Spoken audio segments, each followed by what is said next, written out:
Magandang umaga po sa inyong lahat. Tayo po'y magsisimula na sa ating banal na misa.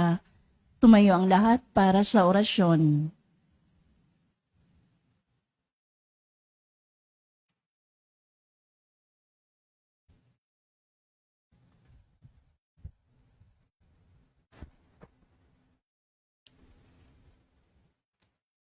Sa ngalan ng Ama at ng Anak at ng Espiritu Santo, Amen. ang anghel ng Panginoon ay nagbalita kay Santa Maria. At siya'y naglililalang ng Espiritu Santo. Aba, Ginoong Maria, napupuno ka ng grasya, ang Panginoong Diyos ay sumasa iyo. Bukod kang pinagpala sa babaeng lahat, at pinagpala naman ang iyong anak na si Jesus. Santa Maria, Ina ng Diyos, ipanalangin mo kaming makasalanan, ngayon at kung kami mamamatay. Amen. Narito ang alipin ng Panginoon. Maganap nawa sa akin ang ayon sa wika mo. Aba, Ginoong Maria, napupuno ka ng grasya, ang Panginoong Diyos ay sumasa iyo. Bukod kang pinagpala sa babaeng lahat, at pinagpala naman ang iyong anak na si Jesus. Santa Maria, Ina ng Diyos, ipanalangin mo kaming makasalanan, ngayon at kung kami mamamatay. Amen. At ang salita ay nagkatawang tao. At nakipamuhay sa atin. Aba, Ginoong Maria, napupuno ka ng grasya, ang Panginoong Diyos ay sumasa iyo. Bukod kang pinagpala sa babaeng lahat, at pinagpala naman ang iyong anak na si Jesus. Santa Maria, Ina ng Diyos, ipanalangin mo kaming makasalanan, ngayon at kung kami mamamatay. Amen. Ipanalangin mo kami, O Santa na Ina ng Diyos, Nang kami maging dapat makinabang sa mga pangako ni Kristo. manalangin tayo. Panginoon naming Diyos, kasihan mo nawa ang aming mga kaluluwa sa iyong mahal na grasya, at yayamang dahilan sa pamamalita ng anghel, ay nakilala namin ang pagkakatawang tao ni Jesucristong anak mo. Pakundangan sa mahal na pasakit at pagkamatay niya sa krus, papakinabangan mo kami ng kanyang pagkabuhay na maguli sa kadakilaan sa langit, sa pamamagitan ni Jesucristong aming Panginoon. Amen. Luwalhati sa Ama at sa Anak at sa Espiritu Santo, Kapara nung unang-una, ngayon at magpakailanman, magpas sa walang hanggan. Amen. sa ngalan ng Ama at ng Anak at ng Espiritu Santo. Amen. At ang mamumuno po sa tibanal na pagdiriwang ngayon ay ang atin pong butihing kura paroko, Reverend Father Denichi Uy.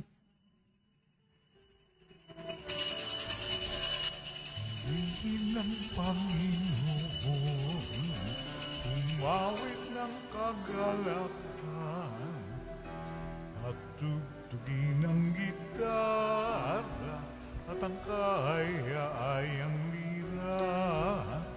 Ipan ninyo ang trumpeta, kaya Pangino'y dinggin, ang landas niya'y tahakin. Habang buhay ay purihin, kagandang loob niya sa atin. Purihin ang Panginoon, umawit ng kagalakan, at tugtugin ang gitara, at ang kaaya-ayang lira. Ipan ninyo ang trumpeta, ipan ng trumpeta.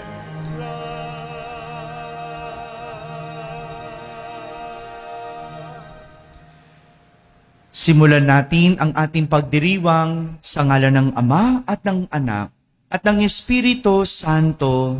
Amen. Ang pagpapala ng ating Panginoong Hesukristo, ang pag-ibig ng Diyos Ama at ang pakikipagkaisa ng Espiritu Santo naway sumainyong lahat. At sumayo rin. Mga kapatid, aminin natin ang ating mga kasalanan upang tayo'y maging marapat gumanap sa banal na pagdiriwang. Sinugong tagapagpagaling sa mga nagsisisi, Panginoon, kaawaan mo kami. Panginoon, kaawaan mo kami. Dumating na tagapag-anyayang mga makasalanan ay magsisi. Kristo, kaawaan mo kami. Kristo, kaawaan mo kami. Nakaluklok ka sa kanan ng Diyos Ama para ipamagitan kami. Panginoon, kaawaan mo kami. Panginoon, kaawaan mo kami. Kaawan tayo ng makapangyarihang Diyos, patawarin tayo sa ating mga kasalanan at patnubayan tayo sa buhay na walang hanggan. Amen. Manalangin tayo. Ama naming makapangyarihan, ginagawa mong kami ay magkaisa ng kalooban. Ipagkaloob mong ang iyong mga utos ay aming mahalin. Ang iyong mga pangako ay hangarin naming tanggapin upang sa anumang pagbabago sa paligid namin, manatiling matatag ang aming loobin sa tunay na kasiyahang matatagpuan sa iyong piling. Sa pamamagitan ni Jesucristo, kasama ng Espiritu Santo, magpasawalang hanggan. Amen. Umupo ang lahat at makinig sa pagpapahayag ng salita ng Diyos.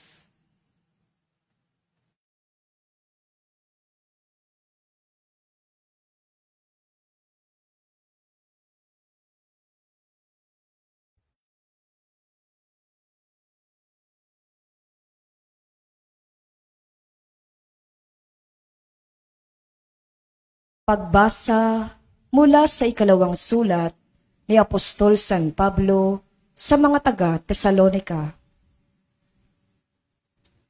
Tungkol naman sa pagparito ng ating Panginoong Jesucristo at sa pagtitipon niya sa atin, ipinamamanahik namin sa inyo mga kapatid na huwag kayong magugulat agad o mababahala sa balitang dumating na ang araw ng Panginoon. Huwag kayong maniniwala kahit sabihin nilang ito'y hula o pahayag, o kaya'y sulat na galing sa amin, o sa anumang paraan. Huwag kayong padadaya kanino man. Tinawag kayo ng Diyos sa pamamagitan ng mabuting balitang ipinahayag namin sa inyo, upang makasama sa kaluwalhatian ng ating Panginoong Jesucristo. Kaya nga, mga kapatid, manatili kayong matatag sa mga katotohanang itinuro namin sa inyo, maging sa salita o sa sulat. Aliwin nawa kayo ng ating Panginoong Jesucristo at ng ating Diyos at Ama na umibig sa atin at sa kanyang habag ay nagbigay sa ating ng walang pagbabagong lakas ng loob at matibay na pag-asa. Bigyan nawa kayo ng matatag na kalooban upang inyong maipahayag at maisagawa ang lahat ng mabuti. Ang salita ng Diyos. Salamat sa Diyos. Salmong tugunan ang atin pong itutugon. Panginooy paririto upang hatulan niya tayo pong lahat. Panginooy paririto upang hatulan niya tayo. Panginooy siyang hari, sa daigdig ay sabihin, sanlibutay matatag na, kahit ito ay ugain. Sa paghatol sa nilikha, lahat ay pantay sa paningin. Panginooy paririto upang hatulan niya tayo. Lupa't langit ay magsaya, umugong ang kalaliman. Lahat kayo na nilikhang nasa tubig ay magdiwang. Ang bukirin at ang lahat ng naroon ay sumisigaw. Panginooy paririto upang hatulan niya tayo. Pati mga punong kahoy sa galak ay mag-awitan. Ang puon ay pupurihin pagkat siya ay daratal. Paririto sa daigdig upang lahat ay hatulan. Tapat siya kung humatol at lahat ay pantay-pantay. Panginooy paririto upang hatulan niya tayo. Tumayo ang lahat at magbigay galang sa mabuting balita.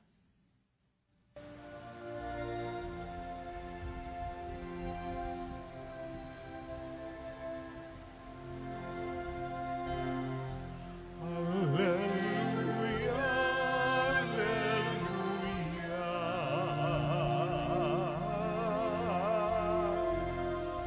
Alleluia, alleluia.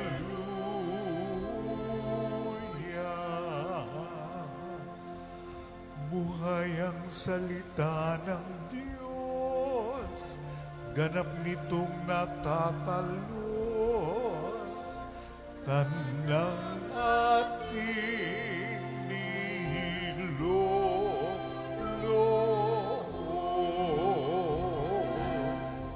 Alleluia, alleluia.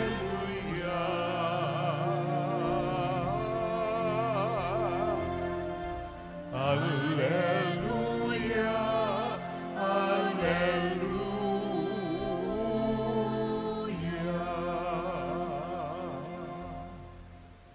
Sumainyo ang Panginoon. At sumaiyo rin. Ang mabuting balita ng Panginoon ayon kay San Mateo. Papuri sa iyo, Panginoon.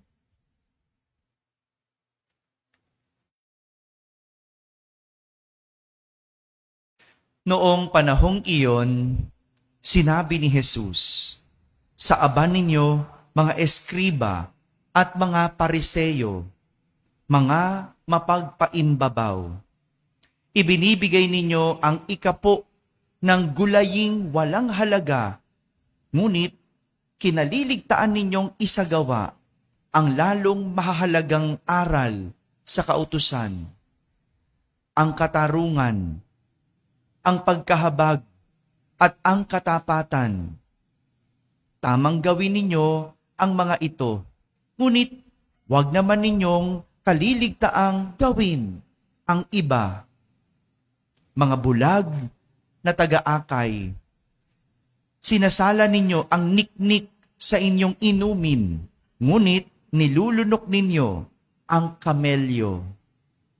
Sa aba ninyo, mga eskriba at mga pariseyo, mga mapagpaimbabaw, nililinis ninyo ang labas ng tasa at ng pinggan, ngunit ang loob nito'y puno ng mga nahuthot ninyo dahil sa kasakiman at pagsasamantala. Bulag na pariseyo, linisin muna ang mga nasa loob ng tasa at ng pinggan at magiging malinis din ang labas nito. Mga kapatid, ang mabuting balita ng Panginoon. Pinupuri ka namin, Panginoong Heso Kristo. Umupo ang lahat at makinig sa homilia. Magandang umaga po sa inyong lahat. Magandang umaga sa mga nasa barangay, ganun din sa mga nasa tahanan at nasa abroad na nagsisimba via online. Kasama kayo sa aming banal na pagdiriwang dito sa ating parokya. Aral tungkol sa pagpapaimbabaw ang tinuturo ni Jesus sa mga pariseyo at eskriba sa ating ebanghelyo. Aral tungkol sa pagpapaimbabaw. Sabi nyo nga, pagpapaimbabaw. Mula sa salitang ibabaw. Mula sa salitang ibabaw. Alam nyo, napansin kasi ni Jesus na mas pinagtutuunan ng pansin ng mga pariseyo at eskriba ang mga maliliit na bagay kaysa ang mas mahalagang bagay. May kilala ba kayong ganon? Yung ang liit-liit na bagay, yun ang pinagtutuunan. Di ba? Minsan nasabi natin, ang liit na bagay, pinalalaki. Di ba? Kasi pinagtutuunan ang maliit na bagay kaysa sa ang mas mahalagang bagay. Gaya na lang ng pagbibigay ng ikapo sa mga pananim. Alam nyo, noong sa lumang tipan, kailangan magbigay ng ikapo. Ano yung ibig sabihin ng ikapo? 10% ng iyong kinita. Magbibigay ka ng 10 sa mga pananim. Grabe, no? May ganun na batas. Magbibigay ka ng 10 na batas, 10 na pera sa mga pananim. At hindi lang basta pananim. No? Mabuti sana kung pananim na palay, pananim na gulay. No? Okay lang yun. Bakit? Kasi pag palay, maramihan. 'Di ba? Mahalaga ang palay. Tama? Sagot, mga tulog na ba kayo? Ha? Tulala na naman kayo. Ha? Oh. Pananim, gulay. Ulam yan 'di ba? Okay lang yan kung yan. Pero ang pinagtutuunan ng pansin ng mga Pariseo at Eskriba ay yung mga herbs. Ano ba yung herbs? Yung mga pampalagay ng amoy na mga pananim, no? Yung mga rosemary. Nakakita na ba kayo ng ganon? Yung mga basil, no? Ganyan, no? Wow, social naman. Pwede wala kaming ganyan, no? Ano meron? O sige na nga, mga siguro paminta. O yan, ganyan, 'di ba? Ano pa ba yung mga herbs natin? Mga thyme, mga oregano, 'di ba? Ganyan, 'di ba? Yun yung mga mabuti sana kung pananim na bigas o pananim ng na palay o pananim ng na trigo, no? Pananim na gulay, pero herb, pang-amoy, yung pangbigay amoy, pangbigay ng parang maliit na bagay. Pero sige pa rin. Bakit? Kasi yan ay kailangan. Bakit kailangan ng 10? Kasi ang 10 na yon ay ibibigay pantulong sa templo. Ano ba ang mga Pariseo at Eskriba? Mga taong simbahan. Ayun. Kaya naman pala, pinagtutuunan ng pansin ang maliit na bagay kasi sila ang makikinabang. Galing, no? Di ba ganyan? Yung pag mga maliliit na bagay, pinapansin mo kasi ang makikinabang, ikaw. Pero ang sabi ni Jesus, pagdating sa katarungan, pagdating sa pagkahabag, pagdating sa katapatan, kinaliligtaan. Bakit? Sino makikinabang sa katarungan? Sino makikinabang sa katapatan at pagkahabag? Ang ibang tao. 'Di ba? Pag nahabag ka, ikaw ba makikinabang? Tingin ng mga Pariseo, yung ibang tao makikinabang. Pag nahaawa ko sa'yo, di bibigyan kita. Sino nakinabang? Ibang tao. Kapag makatarungan ako, sino makikinabang? Ibang tao. Kaya nga porque hindi sila ang makikinabang, hindi na nila pinahahalagahan. Dahil wala silang mapapala, kaya wala silang pakialam. Pero, ang mas nakakapanlumo, ang mas nakakalungkot, ay kung makaasta ang mga Pariseo at Eskriba, akala mo ang babait. Akala mo ang babait. Yan ang pagpapaimbabaw ng mga Pariseo at Eskriba. Mabuti na lang ako, hindi ako mukhang mabait talaga, no? Kaya okay lang Kaya pagka nagsita na si Father, no, okay lang, di naman mukhang mabait si Father Okay lang, 'di ba? Match naman, 'di ba? Okay ba, Tidang?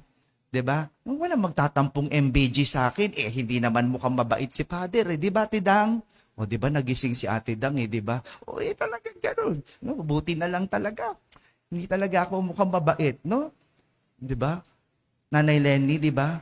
Pagka nandilat na yung mata ko, 'di ba? No? Wala nga akong mata pero pa nandilat ang mata ko, ay buti na lang talaga. Hindi mo ka mabait si Father. Match, no? Match.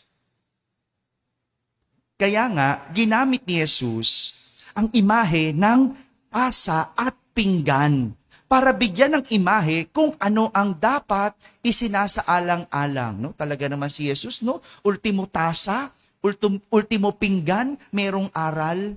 No? Sabi ni Jesus, nililinis ninyo ang labas ng tasa at ng pinggan, ngunit ang panloob, puno ng mga nahuthot ninyo dahil sa kasakiman at pagsasamantala.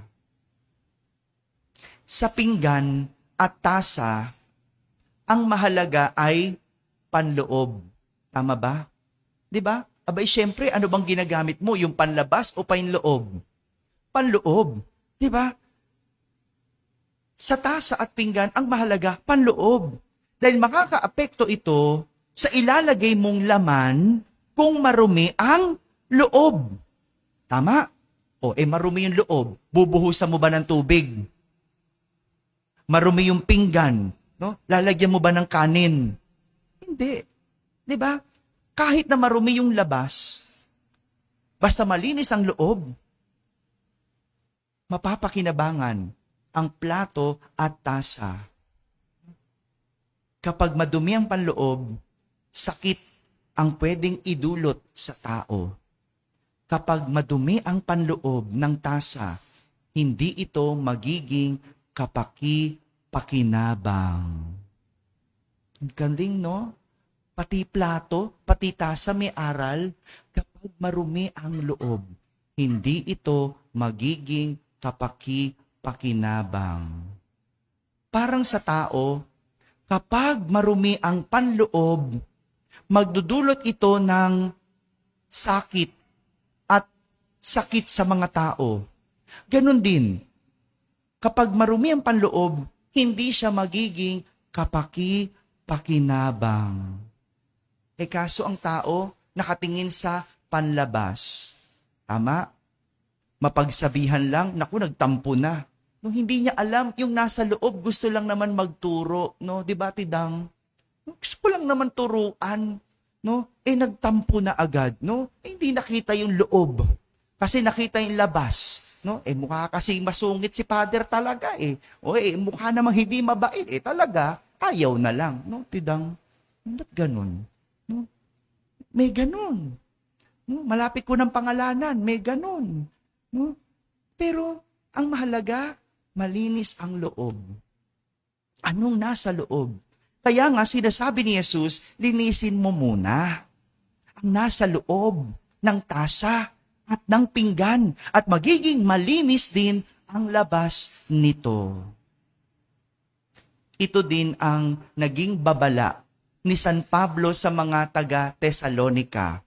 Ang sabi ng Panginoon o ang sabi ni San Pablo na nasisiyasat ng Diyos ang bawat puso ng tao.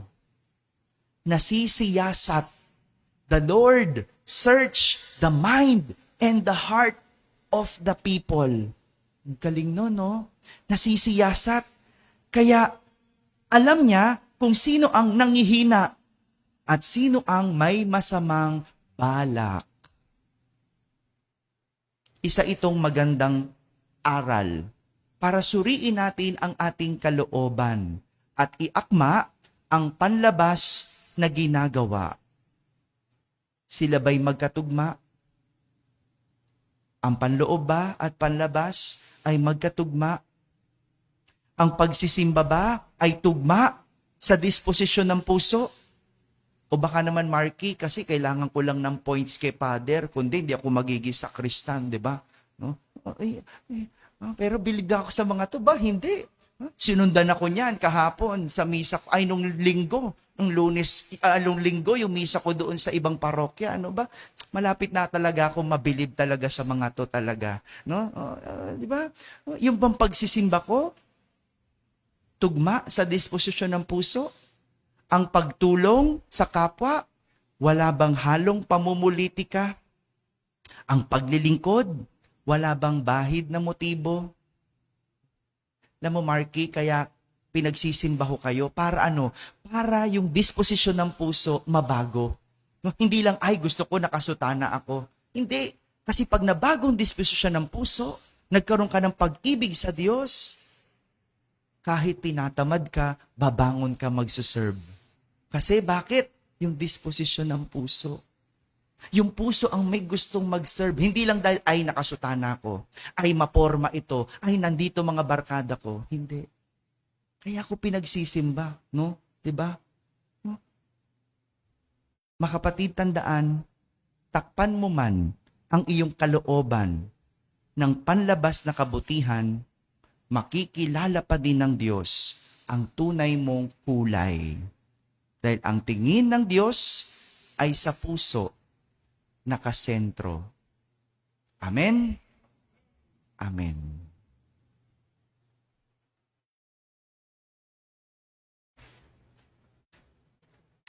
Natitipon bilang bayan ng Diyos, dalhin natin ang ating mga pangangailangan sa Ama at manalig tayo na Kanyang pagbibigyan ang ating mga kahilingan. Sa bawat panalangin ating sasambitin, Ama, basbasan mo ang taos-puso naming pananalangin. Ama, basbasan mo ang taos-puso naming pananalangin. Ang simbahan naway maging gising sa kanyang tungkulin na ipalaganap ang katarungan para sa lahat sa pamamagitan ng kanyang paglilingkod sa mga dukha. Manalangin tayo sa Panginoon. Ama, basbasan mo ang taos-puso naming pananalangin.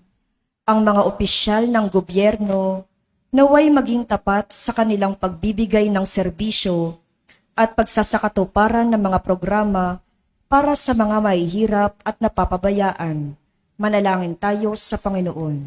Ama, basbasan mo ang taos-puso naming pananalangin. Ang mga empleyado at mga manggagawa naway maging magalang at magpakatotoo sa isa't isa. Manalangin tayo sa Panginoon. Ama, basbasan mo ang taos-puso naming pananalangin. Ang mga may sakit at may kapansanan naway makatagpo ng paglingap at kapanatagan mula sa kanilang mga pamilya at mga kaibigan. Manalangin tayo sa Panginoon. Ama, basbasan mo ang taos-puso naming pananalangin.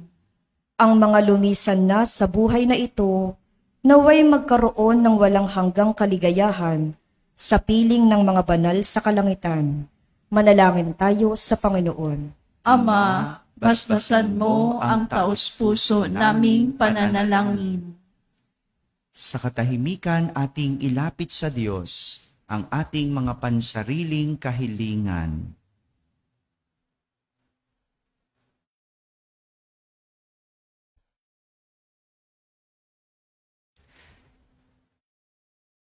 Isama natin sa ating panalangin ang lahat ng mga tumutulong at sumusuporta sa ating parokya.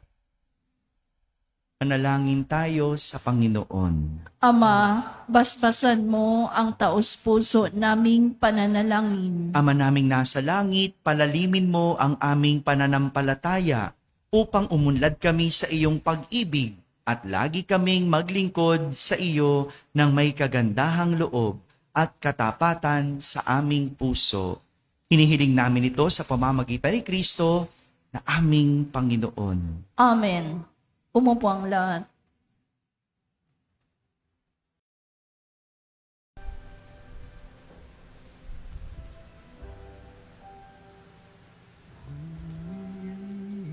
Tanggapin ang alay na ito, mga biyayang nagmula sa pagpapala mo.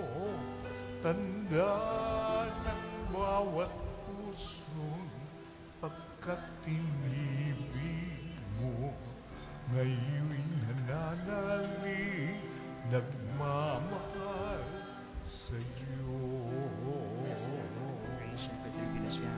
Lahat ng mga lungkot, ligaya at pagsubok, lahat ng lakas at kahinaan ko, inalay kong lahat, buong pagkatao, ito ay isusunod sa'yo.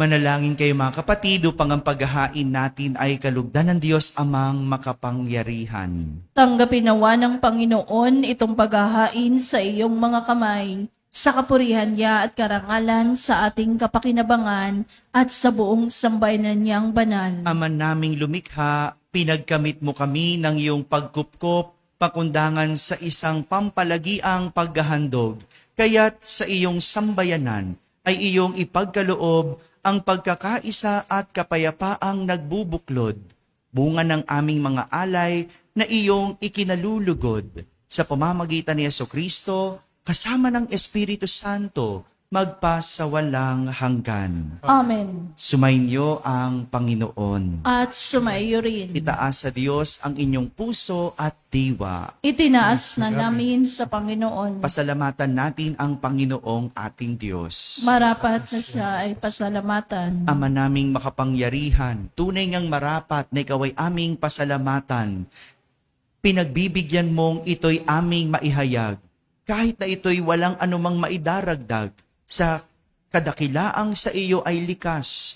Sa pagpupuri namin ay ang nakikinabang ay kami ring iyong pinakikiharapan sa pamamagitan ng iyong anak na minamahal. Kaya kaysa ng mga anghel na nagsisiawit ng papuri sa iyo ng walang humpay sa kalangitan, kami nagbubunyi sa iyong kadakilaan.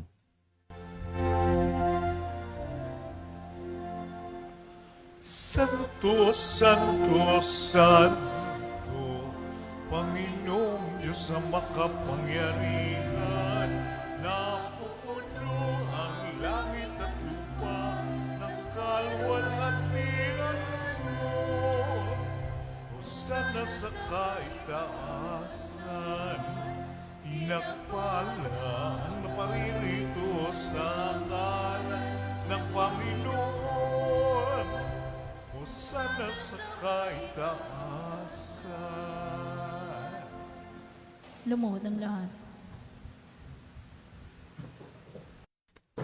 Ama naming banal, ikaw ang bukal ng tanang kabanalan. Kaya't sa pamagitan ng iyong Espiritu, ay gawin mong banal ang mga kaloob na ito upang para sa amin ay maging katawan at dugo ng aming Panginoong Hesukristo. Bago niya pinagtiis ang kusang loob na maging handog, hinawakan niyang tinapay, pinasalamatan kanya, pinaghati-hati niya iyon, iniabot sa kanyang mga alagad at sinabi, "Tanggapin ninyong lahat ito at kanin. Ito ang aking katawan na inihahandog para sa inyo."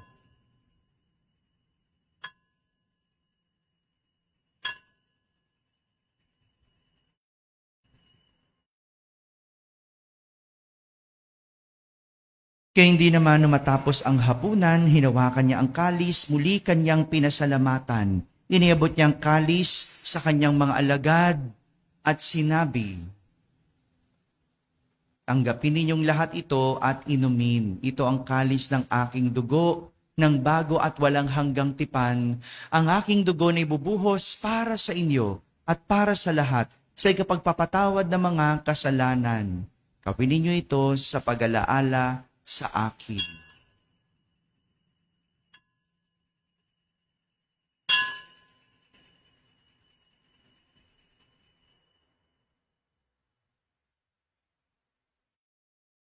Ipagbunyi natin ang misteryo ng pananampalataya.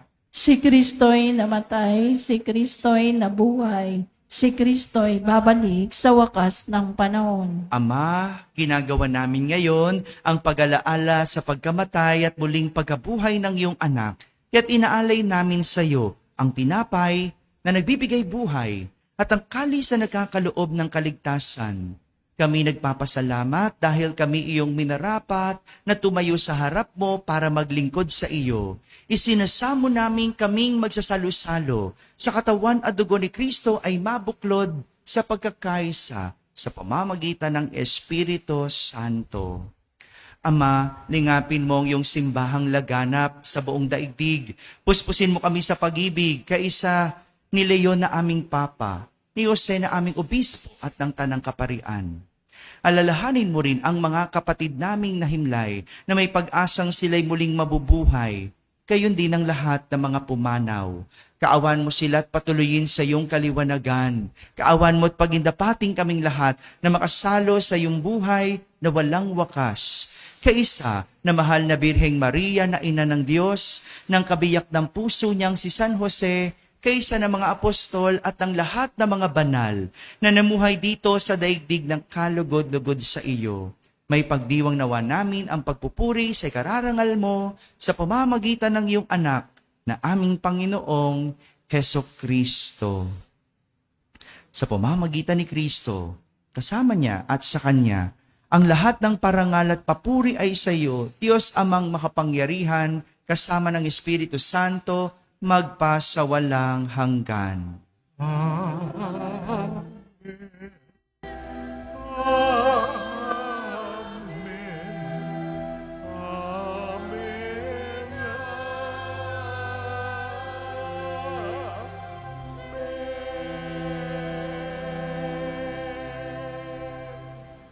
Sa tagubili ng mga nakahagaling na utos at turo ni Jesus na Panginoon natin at Diyos, ipahayag natin ang lakas loob.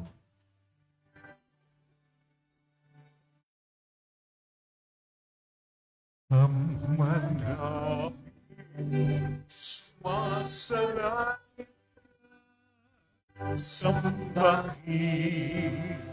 ang ngalan mo, mapasa amin ang kaharian mo, sundin ang loob mo dito sa lupa para ng sa langit. Bigyan mo kami ngayon ng aming kakanin sa araw-araw. At patawarin mo kami sa aming mga sala para nga pagpapatawad namin sa nagkakasala sa amin. At huwag mo kami ipahintulot sa tukso at ihadya mo kami sa lahat ng masama.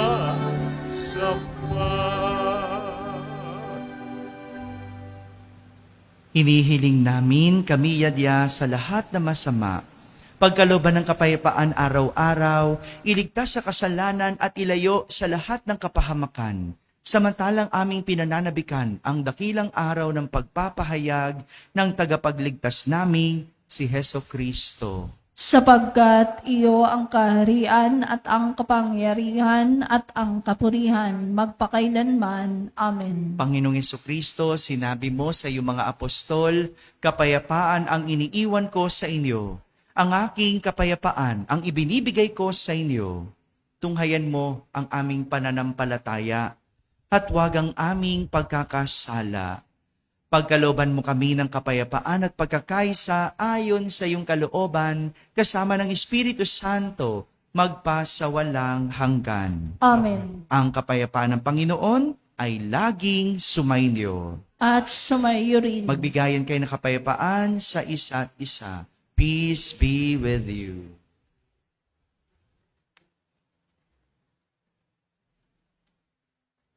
Kordero ng Diyos na nag-aalis ng mga kasalanan ng sanlibutan, maawa ka sa amin. Kordero ng Diyos na nag-aalis ng mga kasalanan ng sanlibutan, maawa ka sa amin. Kordero ng Diyos na nag-aalis ng mga kasalanan ng sanlibutan, ipagkaloob mo sa amin ang kapayapaan.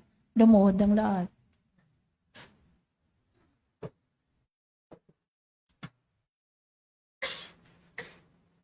Ito ang kordero ng Diyos.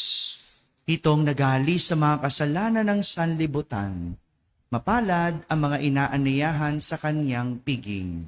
Panginoon, hindi ako karapat-dapat na magpatuloy sa iyo, ngunit sa isang salita mo lamang ay gagaling na ako.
Angin tayo. Ama naming mapagmahal, lubusin mo sa amin ang kagalingang bigay ng iyong pag-ibig na ngayoy ipinagdiriwang at kami naway magkaroon ng ganap na kaunlaran upang sa lahat ng aming pinagkakaabalahan, ikaw ay aming mabigyang kasiyahan. Sa pamamagitan ni Jesucristo, kasama ng Espiritu Santo, magpa sa walang hanggan. Amen. Sumainyo ang Panginoon. At sumaiyo rin. At pagpalain kayo ng makapangyarihang Diyos, Ama at Anak at Espiritu Santo. Amen. Tapos na pong ating pagdiriwang, humaiking taglay ang pag-ibig at kapayapaan ni Kristo. Salamat sa Diyos.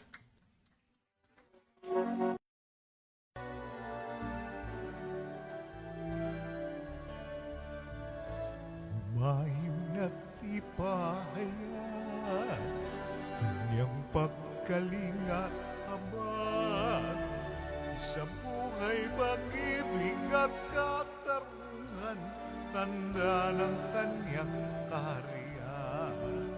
Sa panahong tigang ang lupa, sa panahong ang ani sagana, sa panahon ng digmaan at kaguluhan, sa panahon ng kapayapaan, humayon at ipahayag kanyang pagkalinga at habag, sa buhay pag-ibig at katarungan, tanda ng kanyang kaharian.